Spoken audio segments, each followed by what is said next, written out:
PPT 화면이 보이시죠? 네. 송창근 목사님의 삶과 영성이라고 이제 제목을 잡았고, 송창근 목사님 이제 보시는 바와 같이 1898년도부터 1950년, 어떤 사람은 51년으로도 이제 보시는 분들도 있더라고요. 정확히 한국전쟁 때 사실 납북되셔서, 그 다음에 이제 50년에 납북되셔서 생사에 대한 부분에 대한 것이 학설이 뭐 한 두세 가지 있는데, 어찌됐든 가장 유력하게 얘기되어지는 게 이제 1950년으로서 저는 이제 바라봅니다. 그래서 1898년에서 1950년. 이 시기를 좀 보면요. 목사님이 생물연대를 잘 보면 이덕주 교수님, 한국교회사에서의 저명한 이제 한국교회 신학자, 한국기독교 역사의 신학자이시기도 하지만 이덕주 교수님이 한국 기독교 역사를 한 세 부류로 얘기하시죠. 그러니까 구한말, 일제강점기, 일제강점기 이후에 지난 시기까지 이 세 시기를 다 얘기하는데 송창근 목사님은 그 일기 때 구한말에 태어나서 한국 저기 일제강점기를 치열하게 보냈었고 그 다음에 한국전쟁 시기, 1900, 이 시기에, 1950년 시기에 돌아가셨다. 그래서 1, 2, 3기를 사실은 어떻게 보면은 다 겪으셨던 분이다. 이 격동의 시기를 굉장히 치열하게 겪었던 분이다라는 평가를 하시기도 하죠. 그래서 어떤 이제 한국교회사 또 학자는 또 그런 얘기를 하잖아요. 한국교회 역사에서 한국교회의 정말로 그 영성을 보기 위해서는, 진수를 보기 위해서는 일제강점기와 역사를 좀 살펴보면 잘 알 수 있다라고 얘기를 하시죠. 저도 그 말이 동의를 하는 게 구원말에서부터 일제강점기까지의 그 역사의 어떤 스펙트럼을 보면 정말 정말 스펙타클하죠. 이제 그런 삶을 그 시기를 살았었던 송창근 목사님이 어떻게 살았고 무엇을 추구했고 또 어떻게 역사를 살았는지에 대한 것들을 좀 살펴보면서 우리가 교훈을 그리고 어떻게 무엇을 얻을 수 있을까를 한번 볼 수 있을 거라 생각을 합니다.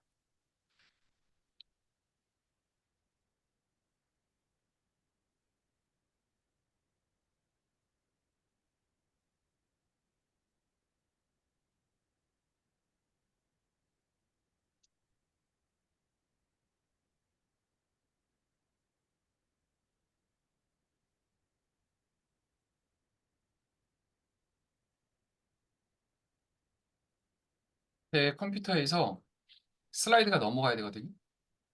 근데 슬라이드가 지금 안 넘어가고 있어가지고 잠깐만 됐다. 네.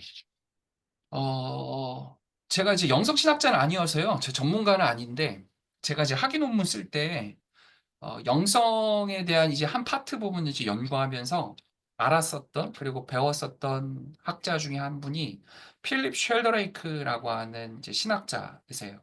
아시는 분은 아실 수도 있겠다 싶은데, 이제 이분이 영성에 대한 여러 가지 책들을 좀 쓰시고, 그리고 뭐 어떤 분들은 필립 쉘드레이크가 굉장히 이제 교과서적인 영성에 대한 부분에 잘 정리했다라고 얘기를 합니다. 저는 이제 이분이 이제 얘기하신 것을 좀 가지고 와서 우리가 이제 영성을 왜 주목하는지, 그리고 송창근 목사의 영성을 왜 주목하는지에 대해서 연결지어서까지 함께 좀 볼게요. 영성이라고 하는 것을 이렇게 얘기합니다. 영성을 단순히 종교적인 실천 또는 특정한 신앙 체계에 국한하지 않고 인간 존재 전체와 삶의 방식이 깊이 관련된 것으로 영성을 해석합니다. 바라봅니다. 그래서 이분이 보고 있는 한 세 가지 정도의 특징이 있어요. 영성의 주요 특징이 있는데 첫 번째는 이제 관계성입니다. 그 영성이 나타나는 이 관계성이 주목하는데 단순히 개인적인 어떤 내면의 경험이 아니라 하나님과의 관계, 수직적과의 관계죠. 수직적 관계, 그리고 타인과의 관계, 수평적인 관계, 그리고 또 모든 피조물, 자연과의 관계 속에서 밝히 드러나지는 것을 형성이라고 한다. 이 관계 속에서 내가 누군지, 그리고 이 세상 속에서 나는 어떻게 살아가야 하는지를 영성, 이것을 통해서 발견할 수 있다라고 이야기하죠. 두 번째는 이제 삶의 방식에 대한 부분입니다. 영성은 삶 전체의 태도와 방향성을 규정하는 힘이다라고 얘기합니다. 특별히 제 신앙이 특정 시간과 장소에 국한되지 않고 일상과 삶의 모든 영역에서 구현되는 삶의 방식. 그래서 영성은 행동과 선택을 이끄는 중심 원리다. 이것이 영성이다라고 얘기하죠. 그래서 영성에 대한 것이 첫 번째 관계성에 대한 부분, 삶의 방식에 대한 부분을 잘 드러내 준다라고 하는 것을 이야기하죠. 세 번째는 영성은 역사적이고 문화적이다라고 얘기합니다. 사실 저는 이 부분에 있어서 굉장히 제일 포인트를 맞추고 싶어요. 영성은 역사적, 문화적 상황 속에서 구체화되어진다. 즉, 시대와 문화에 따라 영성의 표현과 실천 방식이 다르며 다양한 전통과 문화 속에서 각각 고유한 방식으로 영성이 드러난다라고 하는 지점입니다. 그래서 사실은 필립 쉘드레이크를 제가 왜 굉장히 그 눈여겨봤고 이분의 이 주장에 대한 어떤 논지에 대해서 제가 왜 따르냐면 간학문적인 접근을 하시는 분이에요. 그러니까 영성이라고 하는 신학과 그리고 역사라고 하는 것 또 문화라고 하는 것이 뗄래야 뗄 수 없다. 이것을 간학문적으로 함께 통합적으로 함께 살피고 봐야 되는 것이 영성을 제대로 볼 수 있는 것이다라고 이야기하기 때문에 저는 그 부분에서 굉장히 동의하거든요. 그래서 제가 이제 역사 신학을 공부했지만 기독교 역사, 특히 한국 기독교 역사를 전공했지만 영성에 대한 부분을 뗄래야 뗄 수가 없는 거예요. 송창근 예를 들어서 송창근 목사님의 삶을 온전히 평가하기 위해서는 어떻게 해야 되느냐라고 하는 질문 가운데 저는 송창근 목사님은 목사라는 삶을 살았다. 송창근이라고 하는 사람을 온전히 평가하기 위해서는 그의 영성, 그러니까 그가 갖고 있었던 신앙, 그가 갖고 있었던 생각, 이 모든 것들이 사실은 종합적이고 모든 것을 이 종합적으로 같이 함께 바라보고 해석할 수 있어야만 한다. 따라서 그의 역사적인 상황과 배경은 무엇이었고, 그리고 그 역사 속에서 드러난 영성은 무엇이었는지를 종합적으로 바라볼 수 있을 때에만 그를 온전히 평가할 수 있다라고 하는 것을 제가 사실 얘기하는 거죠. 네 번째는 통합과 변화를 지향하는 영성이다. 이 부분을 굉장히 중요하게 또 생각하시더라고요. 영성은 굉장히 통합적이죠. 그죠? 통합적이고 변화를 추구하는 성격을 가진다. 그러니까 끊임없이 이제 영성에서 얘기하는 예수를 닮아가는 삶, 예수를 채우는 삶, 그것이 변화를 추구하는 것이죠. 그것이 그리고 또 예수와의 통합을 꿈꾸는 어떤 그러한 성격이 우리로 이야기할 수 있을 것 같고, 따라서 자기 자신과 세상, 하나님과의 관계 안에서 치유와 성장, 정의와 평화의 실현을 도모한다. 이것이 영성신학에서 필립 쉘드레이크가 얘기하는 영성의 주요 특징 한 네 가지 정도만 제가 뽑아와서 말씀을 드린 거거든요.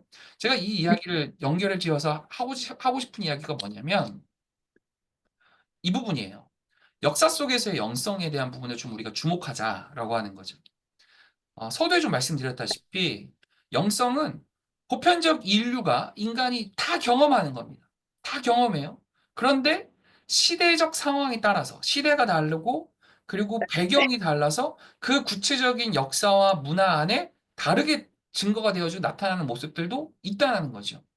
그래서 이 경험이 구체화되어지고 표현되는 방식은 시대에 따라서 장소에 따라서 문화에 따라서 다양하고 독특하게 나타나는 겁니다. 그래서 역사를 공부하면서 특히 한국 기독교 역사 가운데 특히 송창근 목사에게 우리가 주목하고자 하는 건 구한말에 태어난 사람이에요. 정말 그 이전의 구시대의 어떤 질서가 무너지고 있는 상황. 그 구한말에 태어나서 일제강점기라고 하는 치열한 그 핍박과 엄청난 고난의 그 우리 민족의 엄청난 그 핍박의 고난의 상황 가운데서 살아갔었던 그가 그 한반도라고 하는 구체적인 또한 장소, 그 장소에서 이 조선의 그 어떤 그 문화 또는 구한말의 어떤 그런 문화에서 어떻게 기독교 영성을 증거했느냐, 그리고 어떠한 삶을 살아갔느냐, 요거를 우리 함께 좀 보자는 거죠. 그래서 한국 기독교 역사라는 범주, 한반도라는 장소, 당대의 문화, 이 안에서 발현된 다양하고 독특한 영성의 한 모델로서 송창근 목사의 삶과 영성에 우리가 접근한 것, 그것을 제가 조금 저는 이제 학문적으로 시도를 해 봤던 거죠. 예, 그래서 그 접근하고 조금 이제 한 거를 이제 함께 지금 이제 나누는 시간인데 모르겠습니다. 그래서 그 일단은 이제 제가 지금 준비한 거는 이제 요렇게 좀 이야기할 수 있을 것 같아요. 한 네 단계, 네 가지를 충분히 좀 이야기를 할 수 있을 것 같은데요. 어, 첫 번째는 이제 연대표를 좀 보면서 삶에 대해서 생애사를 조금 함께 이야기할 거고요. 그리고 그 생애사의 분류에 대한 근거에 대한 부분을 함께 조금 이야기하고, 그리고 이러한 생애와 그리고 영성을 토탈해서 저는 이제 그 민족 목회자로 규정을 했어요. 그 민족 목회자로 규정한 그 근거와 그리고 그 민족 목회자로서 잘 자라나고 그리고 꽃을 피우기까지의 어떤 형성과 발전과 성숙기에 대한 이 시기를 요걸 조금 10년대와 20년대, 30년대 사실 일제강점기암이죠.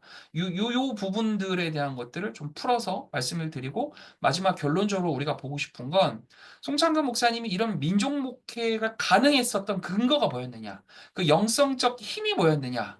그를 추동시켰었던 힘이 뭐였느냐? 요거를 저는 이렇게 성빈 영성이라고 말하고 한 세 가지 정도로 이제 축약해서 압축해서 이제 말씀을 드리는 겁니다. 송창근 목사님 그 간추린 그 연대표를 볼게요. 목사님이 북에서 태어났죠. 함경북도 경우 옮기면 옹상동에서 출생했습니다. 이때 당시에 이제 송씨 가문이 이제 이 지역에 웅상동 이 지역에 송씨 가문, 송창근 목사님의 아빠 뭐부터 시작해서 이런 송씨 가문이 그 전부터 여기서 터를 잡고 있었대요. 그래서 송창근 목사님이 그냥 태어날 때부터 기독교 신앙 안에서 사실은 태어났습니다. 그러니까 이 부분은 김진준 목사님하고 좀 달라요. 그러니까 송창근 목사님은 흔히 말해서 모태신앙이죠. 여러분 그 오해하지 마세요. 그 모태신앙 우리 대부분 사람들한테 저 모태신앙이에요 그러면은 알아요 너 못하는 거 알아요 맨날 그래서 모태신앙 그거 아니고 그 모태신앙이 아니고 엄마 뱃속에서부터 신앙생활 했었다 하는 그 모태신앙이에요. 그래서 그냥 호살공 목사님은 그냥 그 어떻게 보면은 굉장히 FM적인 신앙에 대한 것을 그냥 환경이 그 환경 가운데서 태어나셨던 분입니다. 그래서 그 나중에 뭐 그 마을에서 뭐 이런저런 에피소드들도 있고 했는데 기독교 신앙을 굉장히 잘 그래도 지켜서 살아갔었던 모습들이 이때 초창기의 모습이죠. 1910년도에 결혼하거든요. 1910년, 1898년에서 1910년이니까 몇 살입니까? 만 12살인가? 뭐 그렇죠. 거의 그쯤에 이제 결혼을 합니다. 그런데 결혼을 하자마자 가출을 해요. 참 이게 왜 그러셨을까 싶은데 가출을 합니다. 근데 나중에 뭐 1930 몇 년도에 쓴 그 책에서 보면 그 책에서 보면은 가출한 이유에 대해서 나중에 뭐 설명을 해놓긴 하는데 뭐 그게 다 뭐 어떻게 되겠어요? 그 변명이 될까 싶습니다만 어쨌든 가출합니다. 가출해가지고 북간도로 가죠. 그래서 명동소학교, 명동중학교, 광성중학교에서 쭉 공부를 합니다. 여러분 여기서 명동소학교, 중학교, 광성중학교에서 공부했다라고 하는 것이 중요한데 이게 뭐냐면 이 지역이 북간도입니다. 북간도. 1910년도에서의 북간도라고 하는 지역에 갖고 있는 위상 또는 어떤 의미라고 하는 건 정말로 그 한반도 지금 현재 우리가 살고 있는 이런 한반도 여기 안에서 사는 것이 참 힘들고 어려웠었던 이들이 개척지를 찾은 거예요. 그곳에서 어떤 우리의 삶을 정말 제대로 좀 살아보겠노라 라고 하고 어떤 새로운 나라를 꿈꾸고 새로운 꿈을 꿨었던 사람들이 모여 살고 있었던 하나의 마을과 부락을 일으키며 살아갔었던 지역이 북간도 지역이었습니다. 그러니까 굉장히 진취적이고 어떤 이제 독립적이고 어떤 이러한 영향을 굉장히 많이 이쪽에서 받게 되죠.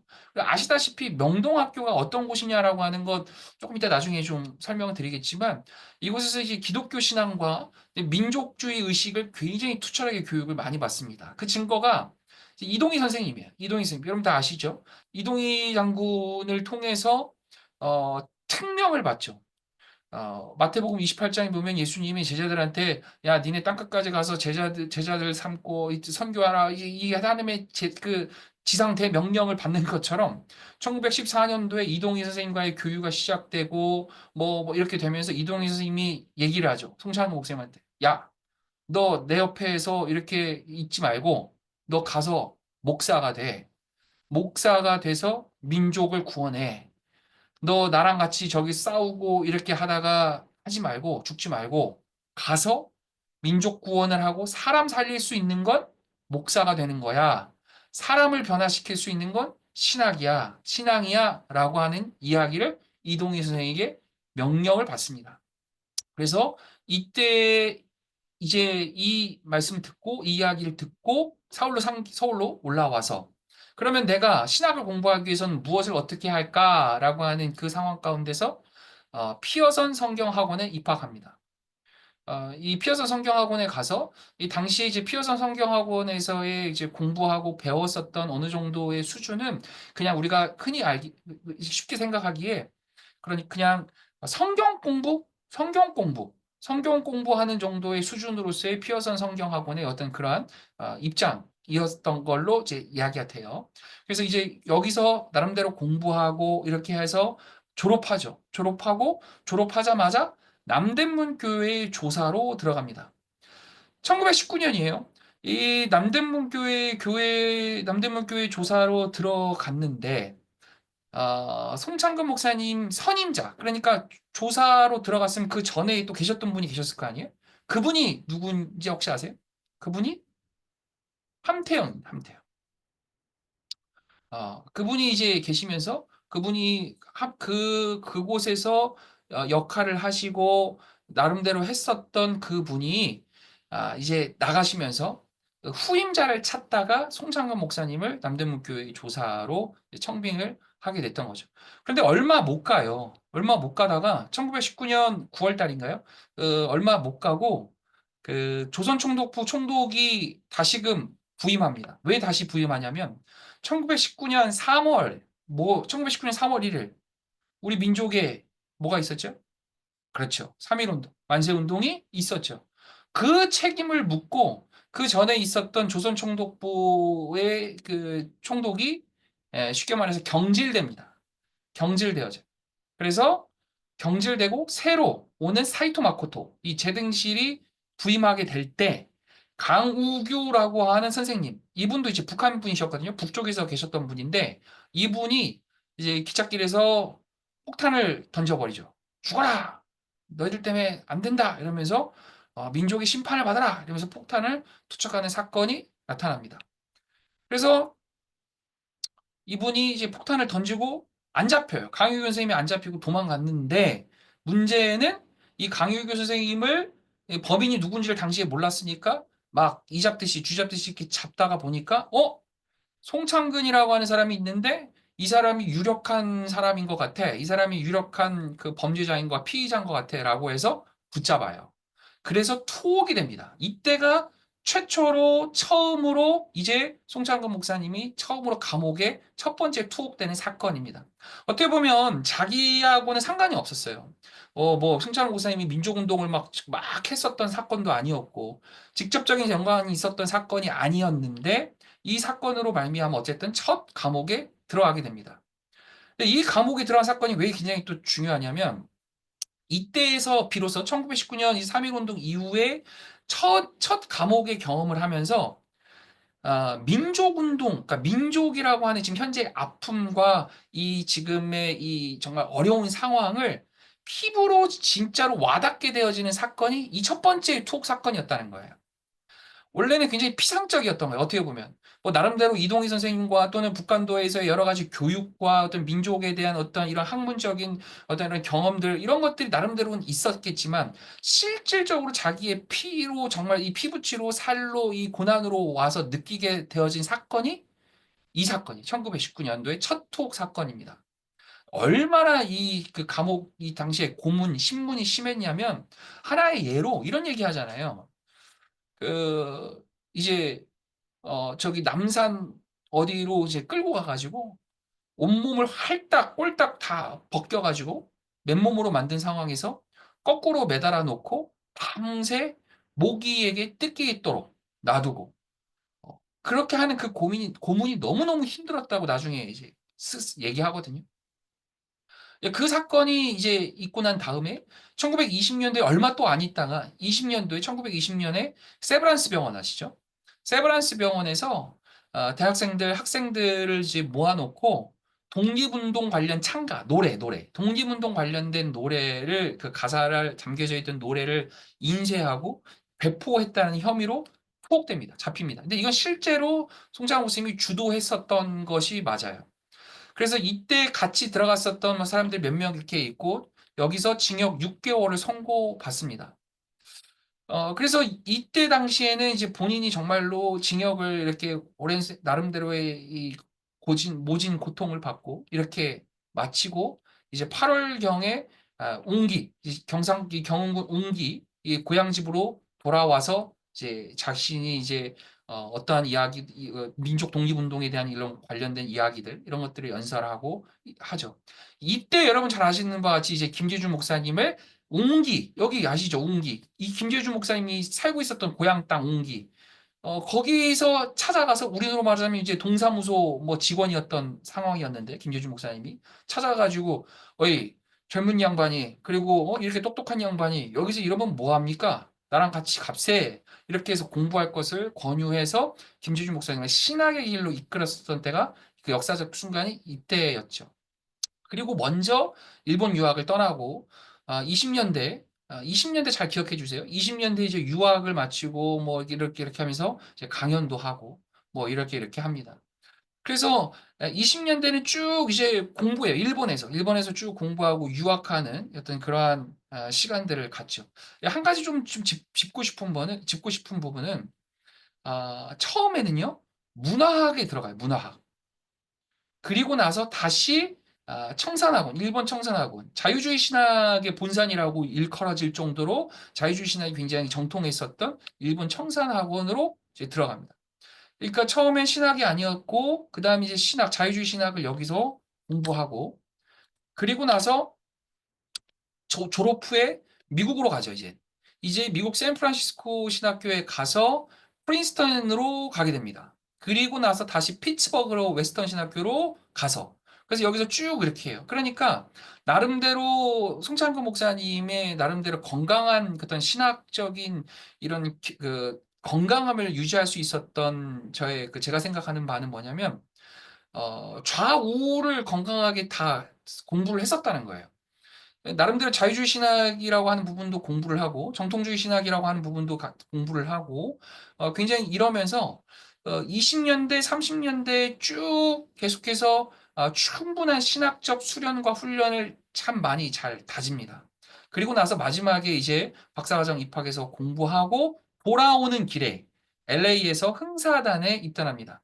도산 안창호 선생님이 만든 곳이 이제 흥사단이에요. 민족 독립운동을 하자라고 했었던 그런 사람들이 모여서 흥사단을 만들었었고 그것이 한국에서 그러니까 국내에서는 수양동호회라고 하는 이름으로 불립니다. 나중에 이 수양동호회 사건으로 인해서 1937년도에 또다시 체포되고 여기서 또 옥살이를 하게 되어지는 사건이 이렇게 돼요. 자, 그래서 여러분이 아시는 바와 같이 38년 이후부터는 자기가 이제 무엇인가 조선신학교를 설립하고 이제 이렇게 학교를 세우고 이렇게 하려고 하는 이런 모든 과정 가운데서 이 지금 수양동우회로 인한 감옥살이를 하고 있었던 보석 상태였기 때문에 제대로 일을 할 수가 없었죠. 그래서 북간도 용정 김계준 목사님 호출해서 이 일을 너가 대신 맡겨서 해라라고 해서 이제 한 발자국 뒤로 빠지게 되어집니다. 그러니까 김재준 목사님의 모든 사실은 그 앞에 갔었던 일들의 그 앞에서는 더 앞에서는 사실은 송창호 목사님이 먼저 좀 끌어줬었던 모습들이 굉장히 큰 형의 모습이 굉장히 많이 비춰지는 모습들이 있습니다. 자, 그래서 이런 부분들은 조금 이렇게 간략해서 좀 이렇게 보시면 좋을 것 같고요. 그리고 나서 이제 마지막 이제 40년도에 이렇게 되고 이렇게 쭉쭉쭉쭉쭉쭉 해서 50년대 공산당에 의해서 납북되어지는 상황이 펼쳐지게 되어진다라고 하죠. 자, 그 송창근 목사님은 목회를 진짜 잘하셨대요. 현장 목회를 정말 잘하셨대요. 개교회에서의 목회에 대한 부분도.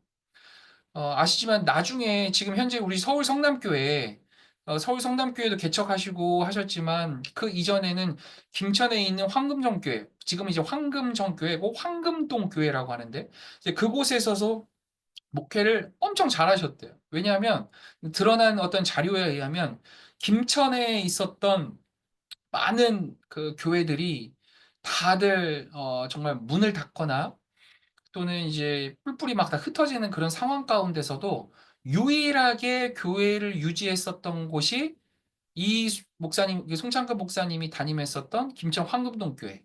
요거 한 군데였고, 그리고 요걸로 말미암아 많은 사람들이 그곳에서 그나마 복음을 듣고, 그리고 교회가 유지 존속될 수 있었다라고 이제 많은 사람들이 이야기를 하죠.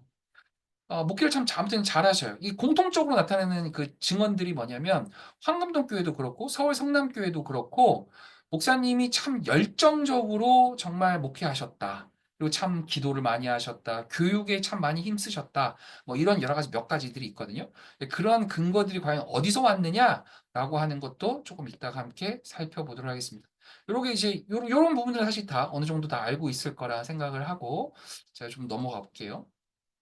자, 두 번째는 생애사에 대한 분류에 대한 부분인데, 송창근 목사님이 20년대에, 1920년대에 제일 많이 글을 썼던 게 기독신보입니다. 기독신보.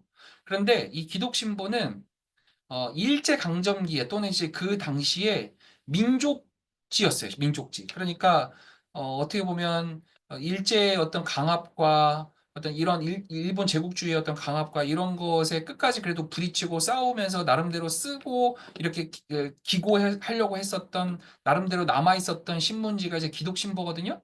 그 기독신보에 송창근 목사님이 기고를 엄청 많이 했어요. 근데 그 이전에 우리가 몇 년 안 됐어요. 한 5년, 5, 6년? 그렇죠. 5, 6년. 5, 6년, 4, 5년, 4년 전만 하더라도 이 기독신보에 대한 글을 송창근 목사님이 기독신보에 썼던 글을 우리가 발견을 못 했었어요. 그래서 실제로 이 송창근 목사님이 전집이 3개가 있거든요. 1번, 2번, 3번. 현재까지 3권이 나와 있어요, 전집이. 1권은 목사님의 생애에 대한 부분을 쭉 이렇게 전집으로 다뤘고, 그리고 글을 썼던 거, 본인이 쓰신 글들과 생애에 대한 부분을 조금 이렇게 다룬 부분이 있고, 2번은 쉽게 말해서 연구 논문 같이 2차 연구 자료죠. 그러니까 홍창근 목사님이 글을 쓴 거를 가지고 해석해서 다른 학자들이 쓴 거를 전집에다가 그렇게 넣어놨어요. 2번이었어요. 최근 들어서 3번에서 경공과 신학연구소에서 기독신보의 글들만 다 발췌해가지고 나름대로 전집 3권으로 나왔어요. 제가 이거 사실 왜 이거 강조하냐면 제가 박사학위 논문에서 기독신보를 처음 달았어요. 이거 자랑한 거예요, 여러분. 제가. 보통 이런 거 자랑하면 표정들이 좀 바뀌셔야 되는 거예요, 여러분. 아, 그렇구나. 죄송합니다. 이제 교만 떨었고요.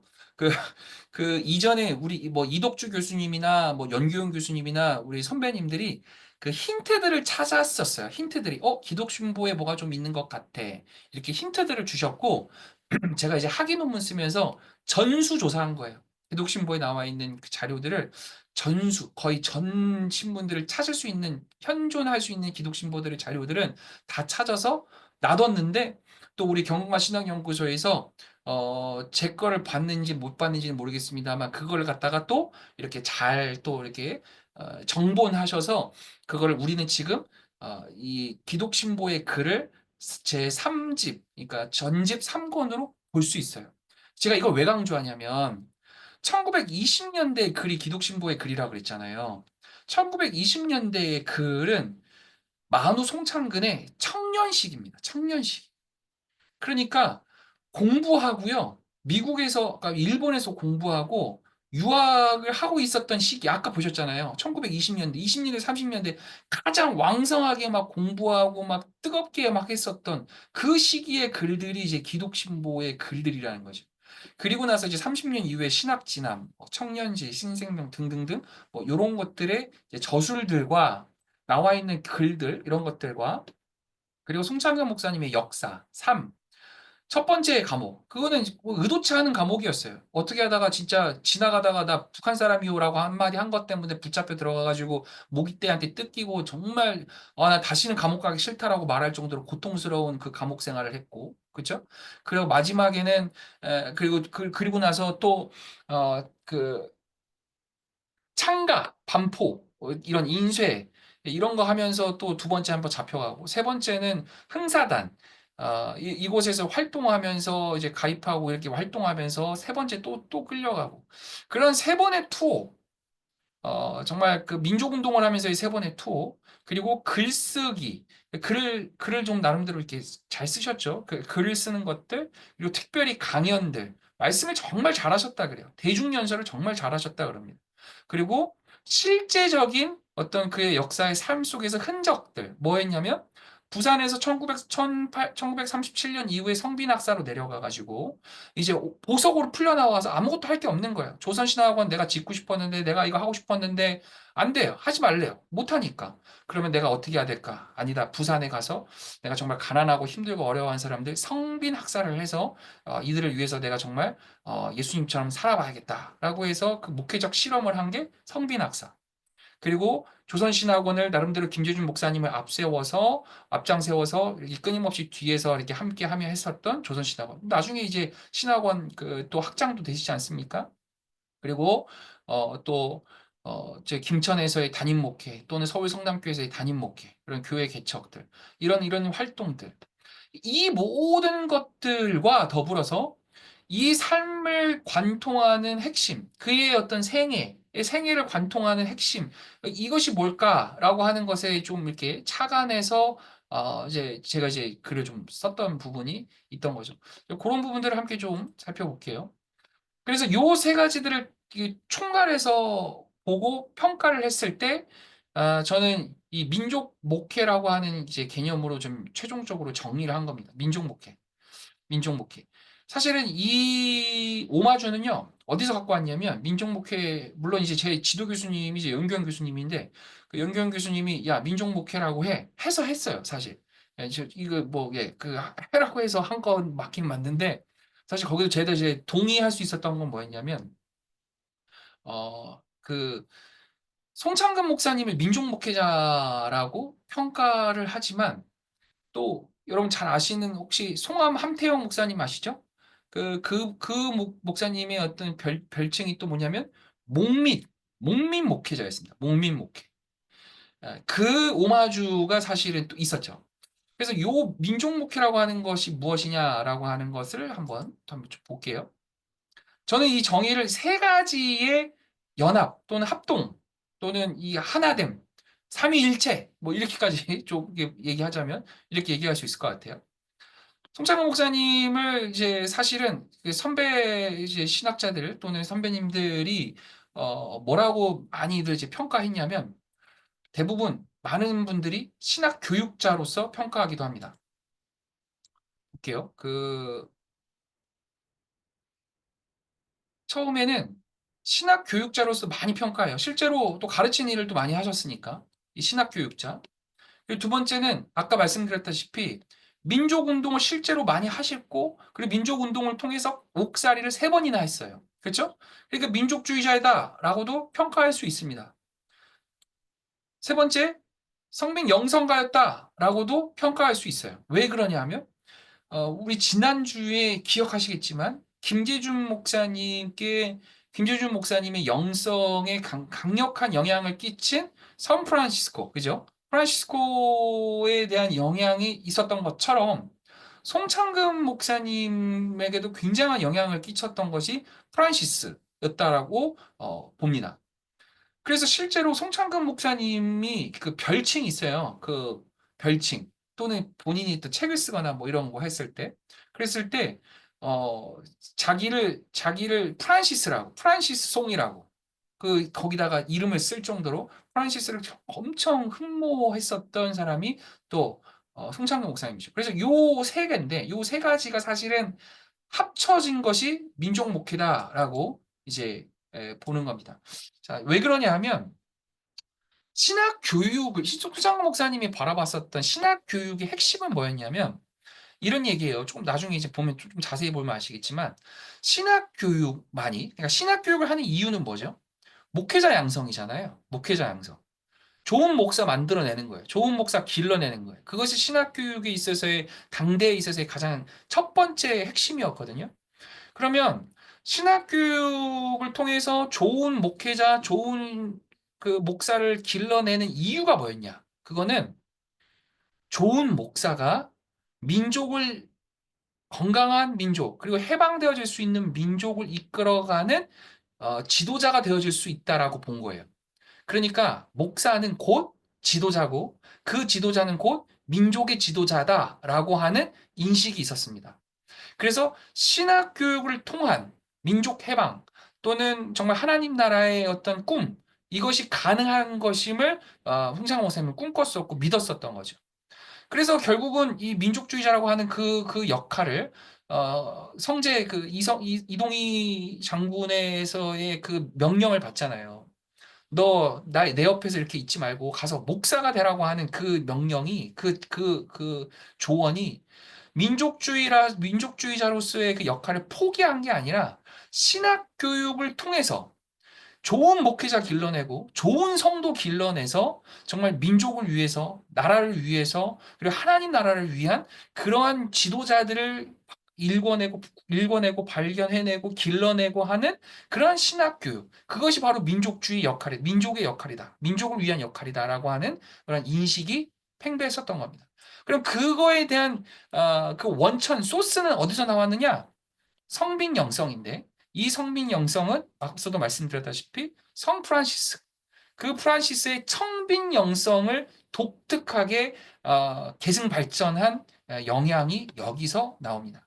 이따가 그래서 송창근의 이 성빈 영성이 프란시스의 어떤 영성과 맞닿아 있느냐 이 부분을 굉장히 러프하게 좀 터프하게 그냥 말씀을 좀 드려볼게요. 자, 이 민족목회라고 하는 게 그러면 형성이 1910년대 어떻게 됐느냐라고 하는 배경을 보죠. 아까 사실 앞서 다 말씀드렸던 부분이기도 합니다. 구한말이죠. 1897년에서 1910년도까지 이 구한말 그리고 일제 강점기의 이 시기. 그렇죠? 이 시기는 민족적 위기와 고난의 시기로 우리는 다 알고 있습니다. 그래서 특별히 이 시기가 보면 아시겠지만 1897년에 목사님 태어났는데 1894년에 이미 동학혁명이 일어났었고, 청일전쟁이 또 발발하고, 이러한 아주 그 혼란의 시기에 1910년대 민족목회, 이러한 민족 가운데서, 이러한 민족적 위기와 고난의 상황 가운데서 나는 정말 큰 일을 하고 싶다. 그래서 가출한 거잖아요. 그래서 이제 북한도 가서 공부해야 되겠다. 이렇게 해서, 와이프 놔두고 도망간 거란 말이죠. 북한도. 그래서 1910년도에 이러한 민족목회 형성의 시기가 이런 시기였고, 그 다음에 1920년대는 우리가 1910년대 우리가 잘 아는 그 그 강압 정책은 무단 통치였죠. 무단 통치. 그죠? 그런데 1920년대에 들어오면 이제 이것이 조금 바뀌죠. 1920년에 이제 그 강력한 이제 통치로 바뀌게 되어지는 이제 문화 통치로 바뀌죠. 문화 통치로 문화적인 부분으로.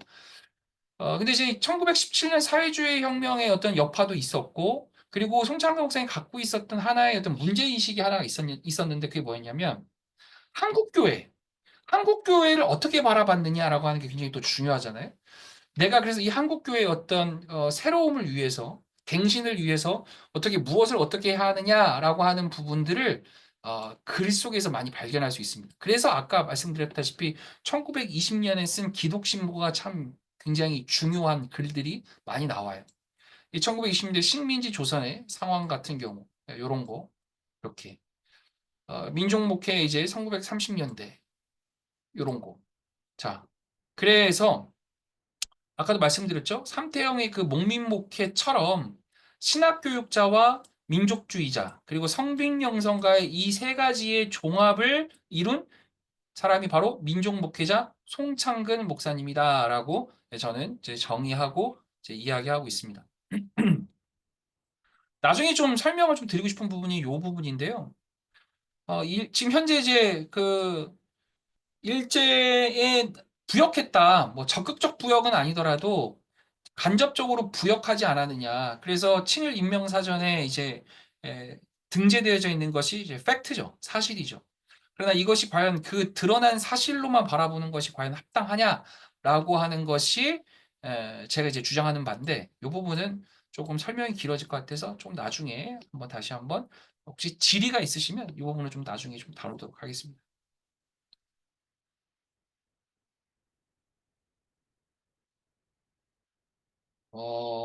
이 부분이 1935년 이걸 지울게요.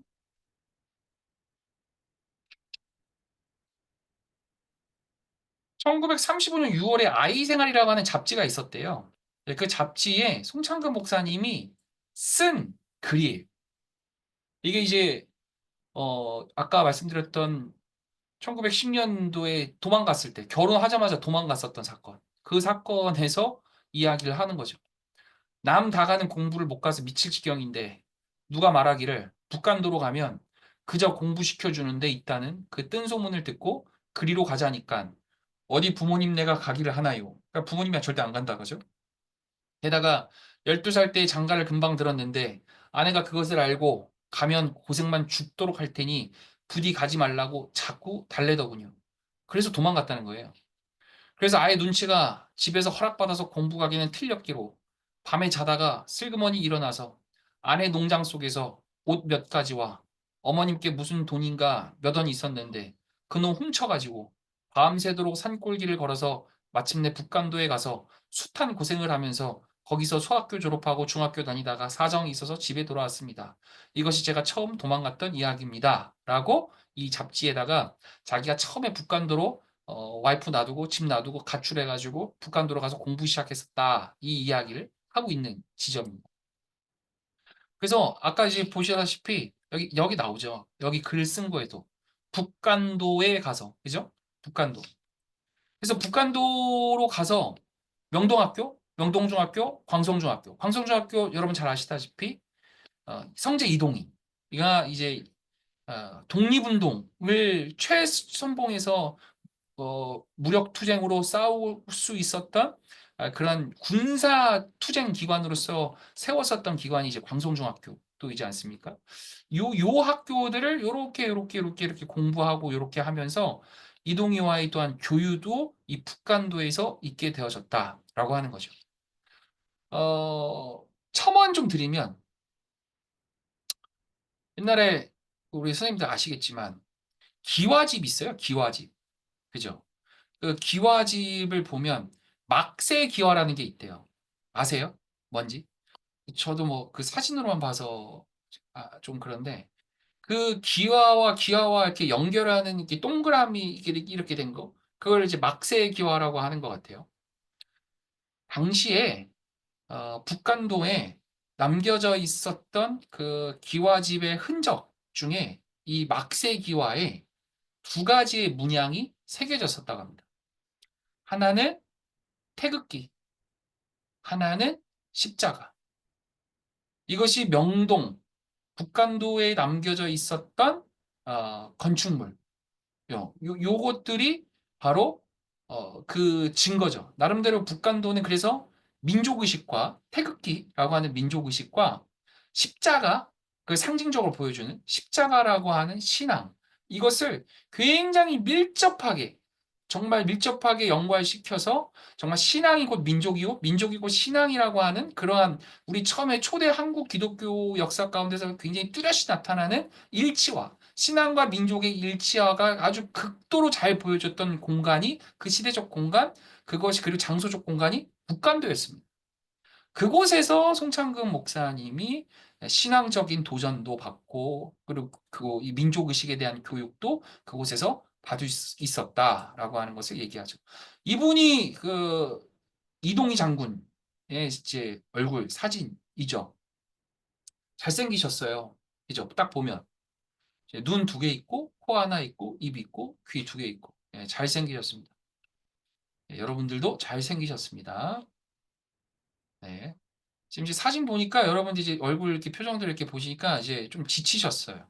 그래서 이제 이렇게 조금 정신 좀 같이 함께 합시다. 이제 이렇게 좀 하려고 하는데 너 뭐하니? 라는 표정이신데 자, 아무튼 계속 계속 할게요. 빨리 끝내는 게 나아요. 빨리 끝나고 쉽시다 그냥 차라리. 자, 볼게요. 자, 그래서 두 번째 뭐 20년대 뭐 이렇게 쭉 이야기 되셨는데 있었는데 20년대 송창근 목사님 무엇을 어떤 시기 어떻게 이 시기에 무엇을 어떤 것을 굉장히 문제 인식을 갖고 어떤 것을 해 나가려고 했는가를 좀 살펴볼 수 있는 글이 하나가 있어요.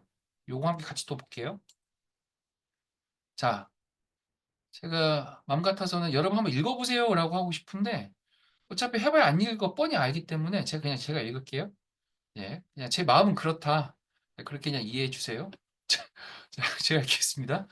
밤낮 형제 사랑과 정의, 진실을 부르짖는 교회 안에서 싸움 그칠 날이 없이 목사와 교인끼리 싸우고 청년과 노인이 싸우고 교회와 교회끼리 싸워 세상 사람에게 도리어 부끄러움을 사게 되는 것이 무슨 까닭입니까?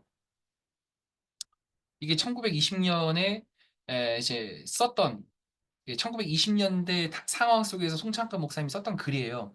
오해하지 마세요. 이게 지금 이거 그대로 복사해서 그냥 이렇게 보여주면은 지금 현재 2025년 얘기하는 겁니까? 이렇게 착각할 법한 이야기가 1920년 상황에서의 이런 이 상황이 펼쳐지고 있는 모습이었습니다. 보면 굉장히 갈등이 많았어요. 세대와 세대 간의 갈등도 굉장히 심했었대요. 그리고 교회 안에서의 갈등과 어려움도 굉장히 많았었고, 또 심지어 교회와 교회끼리는 왜 아직 지금도 그렇지만 왜 옛날에도 왜 그랬을까요? 왜 싸우는 겁니까 도대체? 그렇죠? 아무튼 교회와 교회끼리 싸워서 세상 사람에게 덕이 되지 않는 모습은 예전이나 지금이나 크게 다르지 않다. 그죠? 참 덕이 되지 않는 그리스도인들이 참 덕이 되지 않는 모습들이 예전이나 지금이나 그런 모습들이 여전히 늘 있어 왔다라고 하는 것 또한 알 수 있죠. 이것이 송창근 목사님이 갖고 있었던 문제 인식 중에 하나예요. 30년대 그래서 이 분열이라고 하는 것, 20년대 사실은 또 일제가 그 분열 정책을 되게 많이 썼었거든요. 그런 것도 밀접하게 또 연결이 또 되어져 있기도 하죠. 자, 30년대, 40년대에서 갖고 있었던 굉장히 큰 어려움은 이런 부분이었습니다. 교인의 생활에나 교회가 나아갈 방향에 떳떳한 원리를 세워 그른 것을 죽이고 옳은 것은 맞아들여 시비를 나누고 공의를 밝히자는 맑은 양심과 도의의 엄격한 판단 없이 이 사람도 좋게 하고 저 사람도 좋게 하자는 비열한 처세술. 그러한 모습이 교회에서 나타난다는 거예요. 그러니까 우리 모르겠어요. 제가 뭐 그러니까 그런 모습들을 저는 이제 심심치 않게 봤는데 교회 안에서 보면 그런 모습을 홍창호 선생님 지적하는 것 같아요. 교회 안에서 보면은 왜 에휴 좋은 게 좋은 거지요. 은혜롭게 하시지요. 은혜롭게 그럼 너무 그러면 안 돼요. 라고 하는 것들 그런 모습들이 이런 거잖아요. 맑은 양심과 도의의 엄격한 판단 없이 이 사람도 좋게 하고 저 사람도 좋게 하자는 비열한 처세술. 그러니까 교회가 갖고 있어야 할 어떤 공의로움, 또는 세상에서 정말 그것은 하나님의 의와 공의와 맞지 않습니다라고 하는 정말 우리 기장이 늘 선포하고 갖고 있었던 예언자적인 어떤 정신 이런 것들이 굉장히 많이 훼손되어져 가고 있는 상황을 사실은 보여주고 있어요. 그래서 이야기까지 하죠. 우리 기독교의 사랑은 도의적 판단을 떠나서는 사랑이 아닙니다. 그러니까 윤리적 규준과 기준을 떠난 그냥 그러한 좋은 게 좋은 시기라고 하는 어떤 사랑, 그런 건 사랑이 아닙니다라고 하는 것을 콕 꼬집고 있는 상황이 1930년대 목사님이 굉장히 갖고 있었던 문제 인식이었습니다. 이거 성빈 형성은 이제 좀 들어가는데 이런 부분이죠. 그러니까 이 각 시대별로 각 시대적 상황 가운데서 10년대든 20년대든 30년대든 그 각 10년대별로 목사님이 살고 있었던 홍장로 목사님이 살고 있었던 한국 그 교계 안에서 같은 이제 기독교 교계 안에서 갖고 있었던 교회의 어떤 또 부패함 또는 어, 어떤 어려움들 이런 것들을 굉장히 잘 포착을 하면서 이러한 지점들은 우리가 개선해야 돼야 됩니다. 이렇게 하면 안 됩니다라고 하는 어떤 예언자적인 이야기들을 끊임없이 해 나갔었다는 거예요. 그렇게 해야만 했었던 이유가 뭐였느냐? 아까도 다시 한번 좀 말씀을 드리면 그래야만 올바른 성도들, 올바른 교회가 세워져 있어야만 민족 정말 해방할 수 있다. 민족의 근거, 민족 해방의 근거는 교회에 있었다는 걸 송창근 목사님이 계속해서 강조하거든요. 교회와 민족을 거의 동일시하다시피 해요. 그러니까 우리 한국 교회, 한국 기독교 역사에서 대부분의 많은 선생님들이 말씀하시는 게 일치된 의견 중에 하나가 주장 중에 하나는 뭐냐면 민족과 신앙을 일치시켰다라고 하는 건 이거 다 동의합니다. 이거는 한국 기독교 역사의 특징이기도 해요. 이 부분이. 그런데 송창근 목사님은 거기서 조금 다른 게 하나가 있어요. 신앙과 민족을 일치시키는 것뿐만이 아니라 교회와 신앙을 아니 죄송해요. 교회와 민족을 일치시키는 모습까지도 나타나는 것까지 저는 보인다고 생각해요. 그래서 교회주의자냐? 너 교회주의자냐? 라고 하는 비판까지도 놓일 정도로 송창근 목사님은 교회를 그렇게 사랑했어요. 그래서 교회를 지키기 위해서 몸 평생을 살았어요. 그러니까 사람들이 야, 교회라고 하는 거 우리 현대 신학자들이 뭐 말하기를 교회는 뭐 유형의 교회, 무형의 교회 어쩌고저쩌고 뭐 이런 거 얘기하면서 어떤 교회 공동체성, 어떤 교회의 어떤 이런 것들 조금 어떤 실제적 우리 그 교회가 갖고 있는 어떤 힘 이런 것들이 조금 무력화되어지는 그 모습 가운데 저는 사실 그래서 요즘 송창근 목사님의 이런 말씀과 이런 것들을 보면서 참 교회가 힘이 좀 건강한 교회들이 좀 잘 존립해서 건강한 롤모델의 어떤 기장교회들이 잘 존립해서 정말 우리 지금 현대 사회에서의 정말 어렵고 이 힘든 이 상황을 정말 이게 뚫고 나갈 수 있는 그런 좋은 건강한 교회가 좀 보여줬으면 좋겠다. 그런 것이 기장교회였으면 좋겠다. 그래서 송창근 목사님이 조금 더 다시 한번 부활했으면 좋겠다. 그런 정신과 그런 의식들이 우리 안에 좀 있었으면 좋겠다라고 하는 게 그냥 제 개인적인 그냥 다른 사람들 말고요. 제가 그냥 뭐 이렇게 얘기해봐야 아무 소용 없겠습니다만 저는 그런 마음이 있다는 거예요. 그러니까 결론은 요지는 송창근 목사님 그만큼 교회주의자라고 할 정도로 교회를 엄청 강조했어요. 교회 지키기 위해서 어떻게 보면은 정말 좀 과하다시피 그 일제 조금 부역을 했느냐 안 했느냐라고 하는 말이 나올 정도로 그러면 이제 좀 이해가 되는 부분도 생기거든요. 아, 정말 그랬기 때문에 교회를 그렇게 생각했기 때문에 그랬구나라고 하는 이제 지점도 이제 좀 갈 수 있으나 아무튼 좀 볼게요. 그래서 그러한 그 노력들을 바탕을 했었던 영성을 저는 한 세 가지로 이렇게 보는 겁니다. 첫 번째, 이렇게 세 가지를 보는 건데 첫 번째 말씀과 기도의 영성으로 먼저 좀 보고 싶어요. 자, 첫 번째 보면 요거. 송창호 선생님이 전집 1번에 나와요.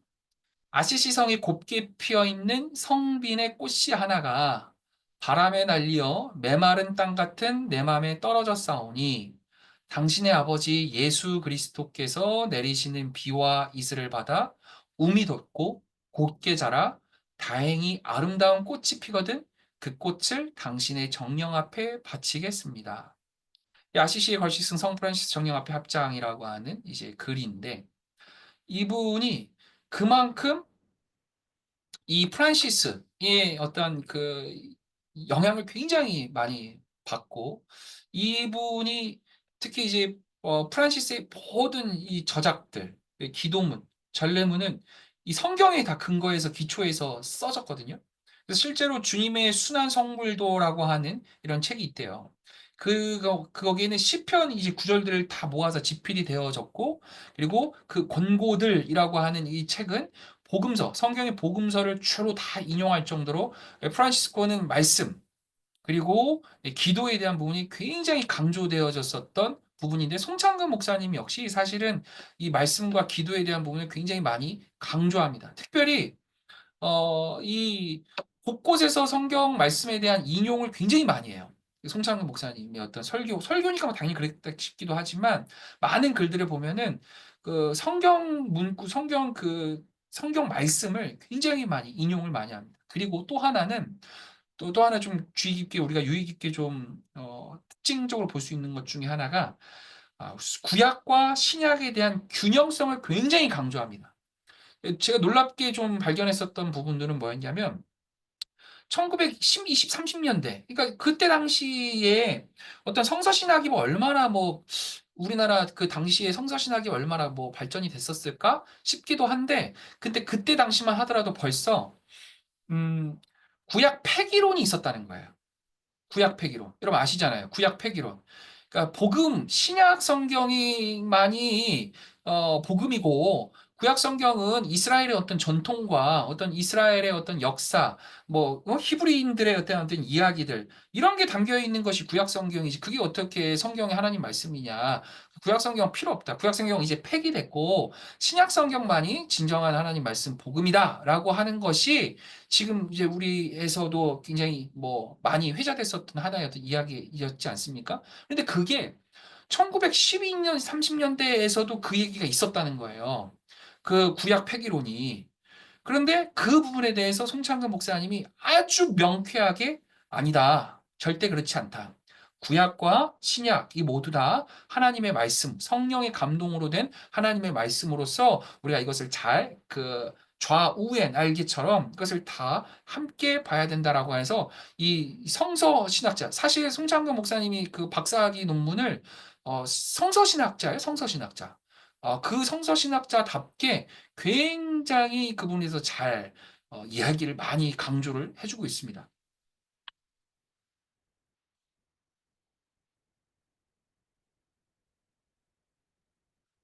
이게 이제 기독신보 1919년 6월 4일에 써졌었던 건데요. 남산 잠두에서 내 주를 생각함이라고 하는 이제 글입니다. 이제 제가 이제 한글로 다 번역이 되어진 건데 한번 읽어볼게요. 어느 날 오후에 3시쯤이 되어 나는 정한 처소를 떠나 깨끗한 공기 속을 통하여 남산공원 의자의 한 손님이 되었다. 중략, 모세에게 율법을 수여하시던 곳은 어디인고? 신의 산이 그곳이 아니며 이삭을 희생에 공하며 우리에게 생제물의 모범을 주던 곳은 어디인가? 나는 또다시 그곳에 부복하여 내 주 앞에 나의 당차고 중한 짐을 어찌하오리까? 내 주여 도우소서 하면서 만단의 기도를 하는 중에 나의 귀에 들리는 말씀, 나의 은혜는 쉽고 나의 짐은 가볍다 하시더라. 제가 이 글을 사실은 그 이제 함께 좀 보고 싶었던 이유가 또 하나가 있어요. 여기 물론 이제 설명을 제가 써놨지만 제가 여기에 이제 쓰진 않은 이야기가 하나 뭐냐면 송창근 목사님은 영적 체험을 참 많이 했어요.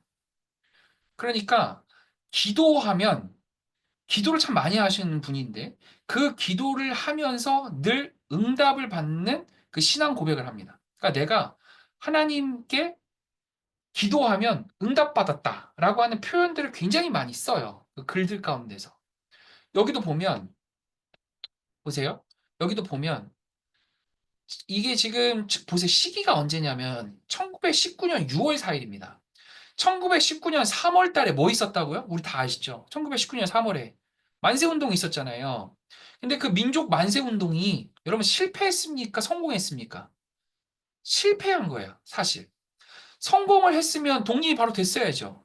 그런데 독립 못했습니다. 1919년 3.1운동 이후에 여러분 아시다시피 3.1운동 이후에 우리가 그 정말 우리에게 익히 잘 알려진 사건이지만 제암리 사건만 보더라도 엄청난 사람들이 죽어요. 일제의 정말 그 탄압이 본격적으로 정말 더 가속화되는 그 시발점이 사실은 1919년 3.1운동 이후란 말이에요. 그 1919년 3.1운동 때 기독교인들이 신앙인들이 최전방에 서서 정말 그 민족운동과 신앙운동을 일치시켜서 했었다는 것을 일제도 알았단 말이에요.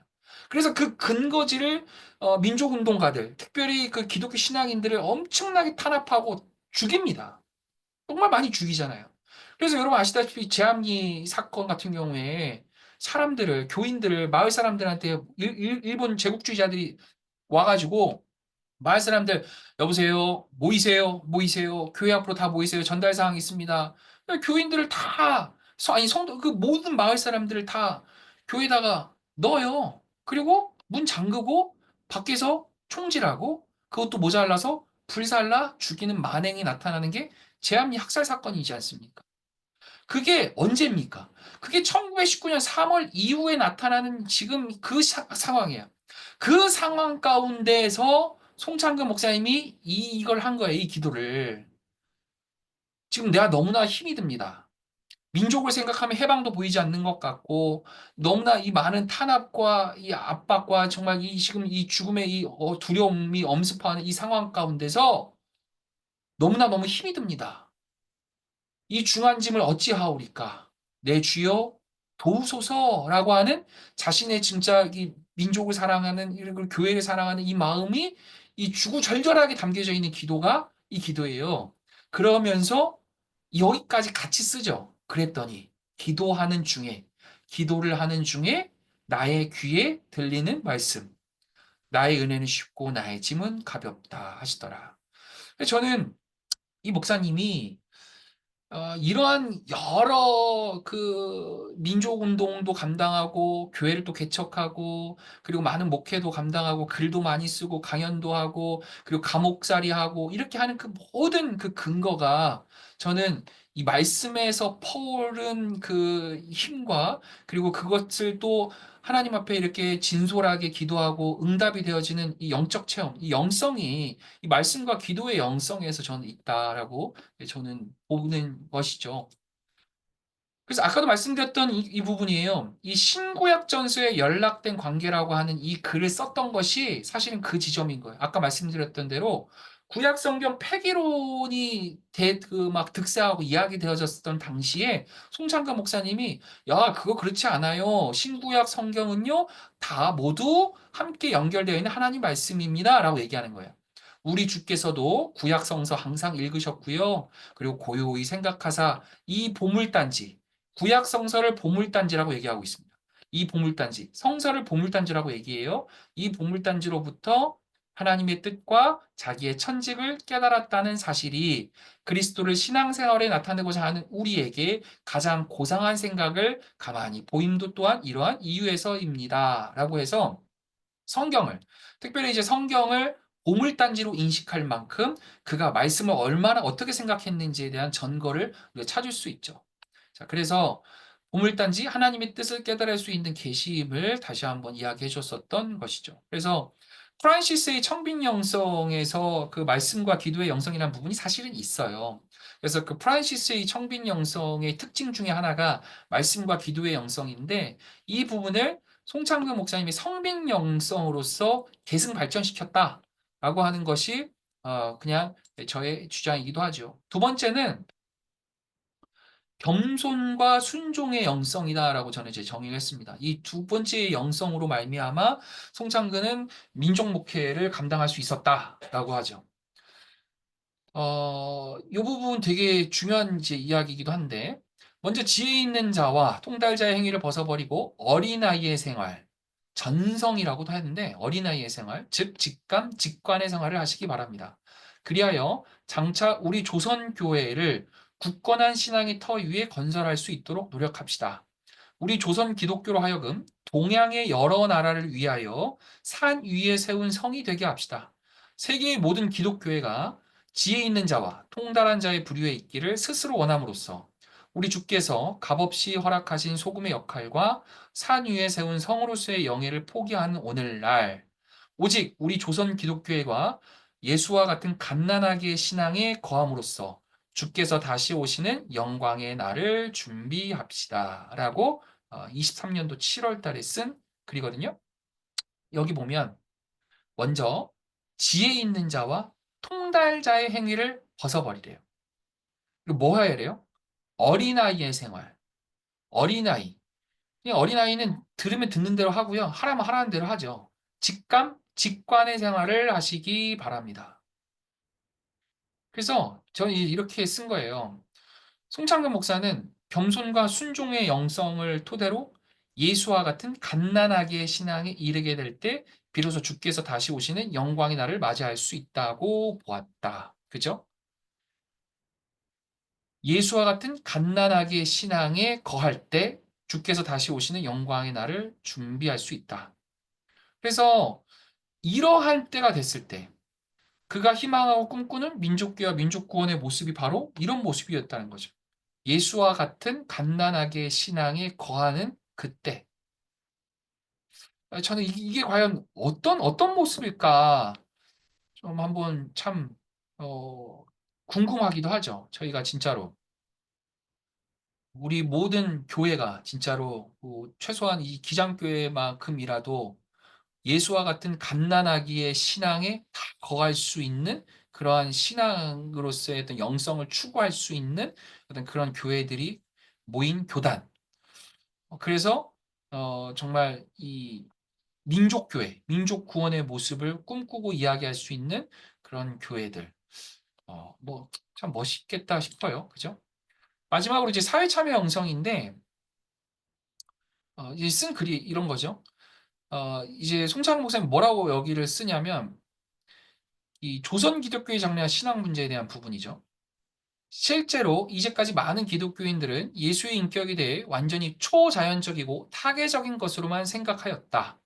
그에 대해 사회적인 교의를 논하는 것은 예수께 대한 일종의 모독으로 생각하였다. 그리하여 오늘날 수천만 기독교인의 신앙의 정수라고 생각하는 신앙 신조가 초자연적 방면에만 집착되어 있고 인간으로서의 예수의 생활에는 너무나 무관심하다. 예수의 인격적 생활, 사회적 생활을 너무도 고찰하지 않았던 것이다. 중략이 있어요. 그리고 이어서 유대적이며 중세적인 교회적 형 이상학적 그리스도가 아니라 민중 사이에 민중을 위하여 생활하신 위대한 인격자 예수였다라고도 써놓은 게 있어요. 그러니까 송창모 목사님이 예수를 바라봤었던 지점은 뭐냐면 세상에 삭대받는 사람들, 가난한 사람들에게 복음을 전하는 것. 사실은 예수님이 누가복음에서 얘기했었던 그 말씀과 사실은 이제 연결되는 지점이기도 하잖아요. 그 지점인데 어, 당시에 많은 기독교인들이 너무나 초자연적인 것만 집중되어졌다.